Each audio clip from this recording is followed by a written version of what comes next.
The summer breeze carried the scent of barbecue and freshly cut grass across my mother-in-law's backyard as our annual family reunion descended into chaos.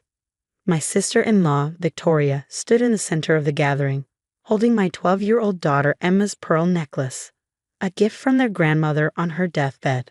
"These are family heirlooms," Victoria announced, her voice dripping with satisfaction. "They belong to real family members.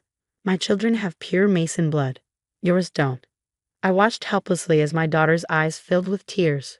The pearls had been her most treasured possession, a final gift from the grandmother who loved her unconditionally. Now, Victoria was tearing them away, along with the other jewelry Grandma Mason had given my children before she passed. "You can't do this," I said, my voice steady despite the rage building inside me. "Those were gifts from Grandma Mason. She gave them to my children personally." Victoria's laugh was sharp and cruel. "Oh, please, Margaret, you really think some verbal promise matters? I found Grandma's old will. All family jewelry goes to blood descendants. Your adopted brats don't qualify." My husband James stood frozen beside me, caught between his sister's viciousness and his children's pain. We'd adopted Emma and her brother, Michael, as infants after years of fertility struggles. Grandma Mason had welcomed them with open arms, never once treating them differently from Victoria's biological children. "That's enough, Victoria."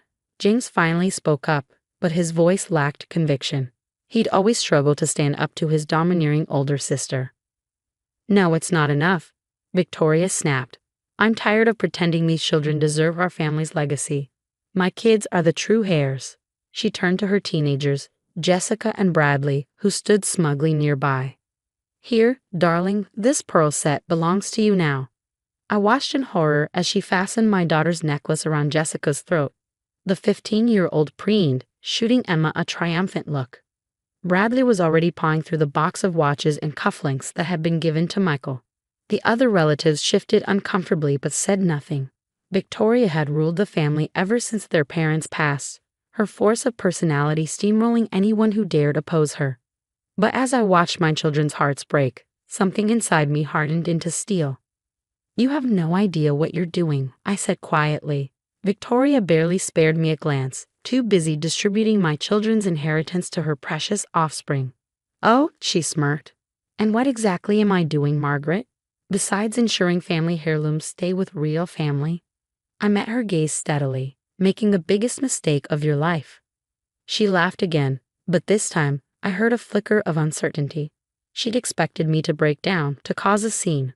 My calm clearly unnerved her. "James, control your wife," she snapped. "She's embarrassing herself." But I was already gathering my family to leave. "Come on, kids," I said gently. "We're going home." "That's right, run away," Victoria called after us. "And don't expect to be welcomed at any more family events. These heirlooms are where they belong now, with real Masons." As we drove home, Emma sobbed quietly in the backseat while Michael stared sternly out the window. James kept apologizing, saying we'd figure something out, but I barely heard him. My mind was already racing ahead, remembering the conversation I had with Grandma Mason just 2 weeks before she died. "My lawyer has everything in order," she told me, her wise eyes twinkling. "Victoria thinks she knows everything, but she's in for quite a surprise. You just remember, family isn't about blood. It's about love." I hadn't understood then, but now, watching my daughter's tear-stained face in the rearview mirror, I knew exactly what the old woman had meant. Victoria had no idea what was coming.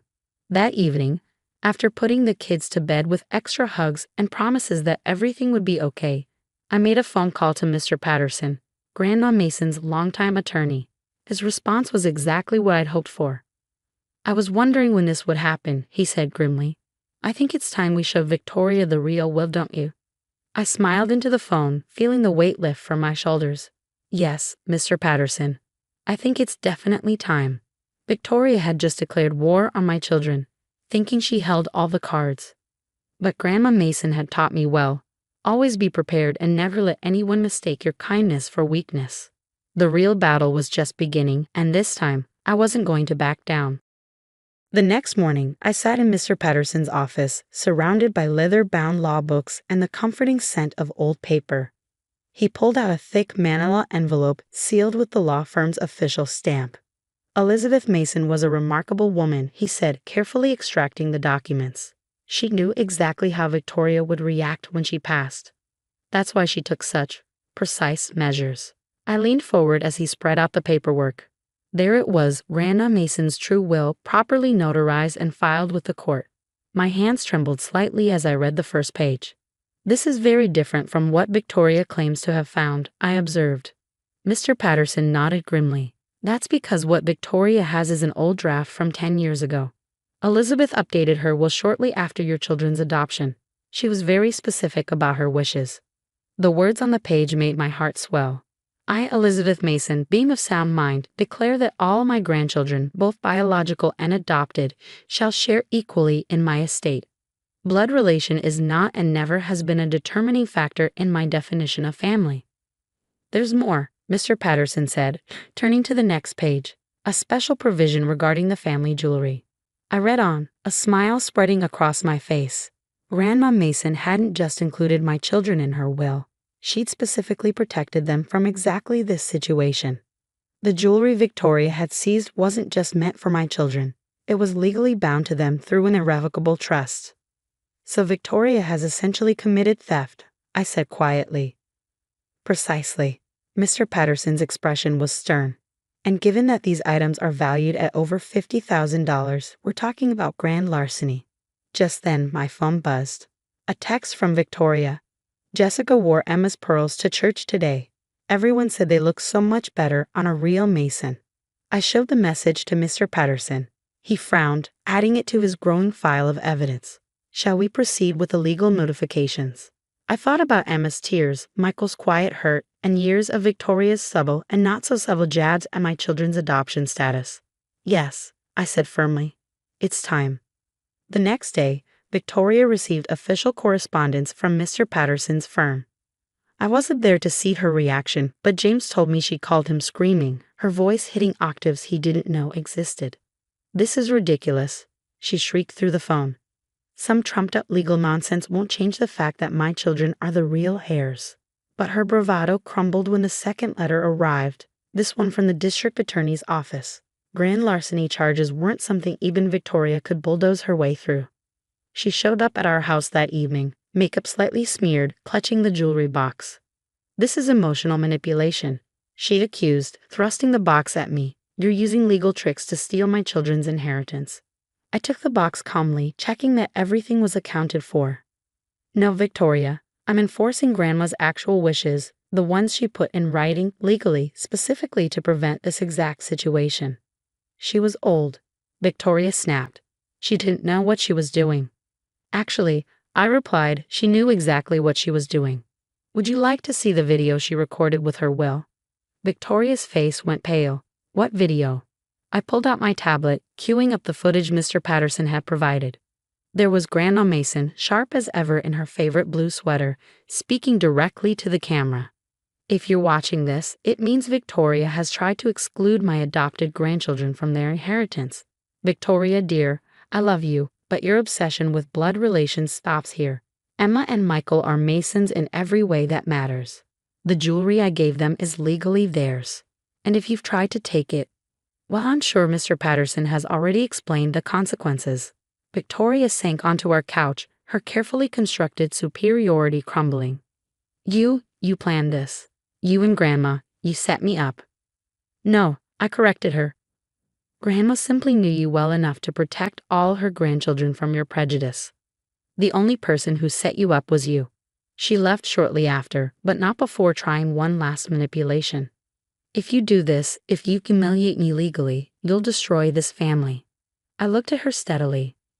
You did that yourself the moment you decided my children weren't real family members. Now please leave. Emma and Michael need to clean their jewelry before school tomorrow. Once she was gone, I called the kids downstairs. Emma's eyes lit up at the sight of her pearls. Michael reverently reclaimed the watch set his grandmother had given him. As they clutched their restored treasures, I shared the video of their great-grandmother, watching their faces as they heard her fierce defense of their place in the family. See, I told them, pulling them close. You were always real Masons, Grandma made sure of it. That night, as I tucked Emma into bed, she fingered her pearls thoughtfully. Mom, she whispered, Do you think Aunt Victoria will ever accept us? I smoothed her hair back, choosing my words carefully. I don't know, sweetheart. But what I do know is that you don't need her acceptance. You have something much more powerful, Grandma's love, set in stone, and law. The next phase of the battle was about to begin. But for now, watching my daughter drift off to sleep wearing her rightful inheritance, I felt nothing but peace. Victoria had chosen warfare over family, but she'd learned the hard way that love, real love, was the strongest bloodline of all. The fallout from Victoria's actions rippled through the family like waves in a disturbed pond. Word spread quickly about Grandma Mason's video will and Victoria's attempted theft. The relatives who had stood silently during the reunion began reaching out, offering apologies and support. We should have spoken up, my mother-in-law admitted during a quiet lunch. Victoria's always been forceful, but this time she went too far. Elizabeth would be horrified by what she tried to do. Even Victoria's husband Tom contacted us privately. The kids miss their cousins, he said, sounding tired. Victoria's pride is making everyone miserable. Jessica tried to wear the pearls to school yesterday and Victoria wouldn't let her, said they were tainted now. I focused on helping Emma and Michael process everything. We had long talks about family, identity, and the different kinds of strength. Watching them regain their confidence was like seeing flowers turn toward the sun. You know what's funny? Michael said one evening, carefully cleaning his great-grandmother's watch. Aunt Victoria kept saying we weren't real Masons, but Grandma made sure we were the ones who really understood what being a Mason means. The legal consequences caught up with Victoria in waves. First came the formal censure from the probate court, then the mandatory ethics classes she had to attend as part of her agreement to avoid criminal charges. Mr. Patterson had been thorough in documenting everything. Victoria's own children began questioning her behavior. Jessica, perhaps feeling guilty about her role in hurting Emma, reached out via text. I'm sorry I wore your necklace. Mom said it was okay. But I knew it wasn't. Grandma gave those to you. I just wanted Mom to be proud of me. The message led to a careful reconciliation between the cousins. Without Victoria's influence, they remembered the friendship they shared before all this began. Bradley started inviting Michael to his soccer games again. Jessica and Emma cautiously resumed their tradition of weekend sleepovers. Victoria, however, remained entrenched in her bitterness. She stopped attending family functions, claiming she couldn't bear to watch her niece and nephew flaunt their victory. When she did show up, she maintained a cold silence, broken only by occasional passive-aggressive comments. At least my children know their real heritage, she muttered during Thanksgiving dinner, loud enough for everyone to hear. I watched Emma stiffen, but before I could respond, Jessica surprised everyone. Mom, stop it. Grandma made it clear. Emma and Michael are our heritage. Victoria left the table in tears, but something had shifted. Her own children were rejecting her prejudices, choosing love over her narrow definition of family. The final breakthrough came unexpectedly, almost a year after the initial confrontation. While cleaning out some old boxes, Emma found a letter from Grandma Mason, written just before she passed. My dearest granddaughter, family isn't in the blood. It's in the heart. The pearls I gave you aren't just jewelry. They're a reminder that you are a Mason through and through. Your strength isn't in your DNA. It's in how you love, how you forgive, and how you stand up for what's right. Victoria may need time to understand this, but you, my sweet girl, have always known it. Emma shared the letter at the next family gathering. Victoria, who had been dragged there by Tom, sat silently as it was read aloud. I watched her face carefully, seeing something crack in her carefully maintained facade. Later that evening, she approached Emma hesitantly. I found something, she said, pulling out an old photograph. It's Grandma, holding you the day you came home. She had the same look she had when Jessica was born. It wasn't quite an apology, but it was a start. Victoria began making small efforts, asking about the kids' activities, acknowledging their achievements, even defending them when a distant relative made a thoughtless comment about adoption. The family jewelry stayed where it belonged, with the grandchildren Grandma Mason had chosen. Emma wore her pearls proudly, no longer worried about proving her right to them. Michael's watch collection became a talking point that eventually helped him and Victoria bond over their shared interest in antiques. Looking back now, I realized Grandma Mason's true gift wasn't just the jewelry or the ironclad will. It was the lesson she taught all of us about real family strength. Victoria had tried to define family through blood, But in the end, love proved to be the stronger tie. You know what, Mom? Emma said recently, helping me sort through old family photos. I think Grandma knew this would happen. Not just Victoria taking the jewelry, but all of it, the fight, the healing, everything. She knew we needed to learn what family really means. Looking at my daughter, confidently wearing her great-grandmother's pearls while helping preserve family memories, I knew she was right. Some lessons can only be learned through adversity, and some bonds grow stronger for having been tested. Victoria may have started this journey thinking she was protecting her family's legacy, but in the end she learned what that legacy truly meant, not blood, not jewelry, but the capacity to grow, to love, and to become better than we were before.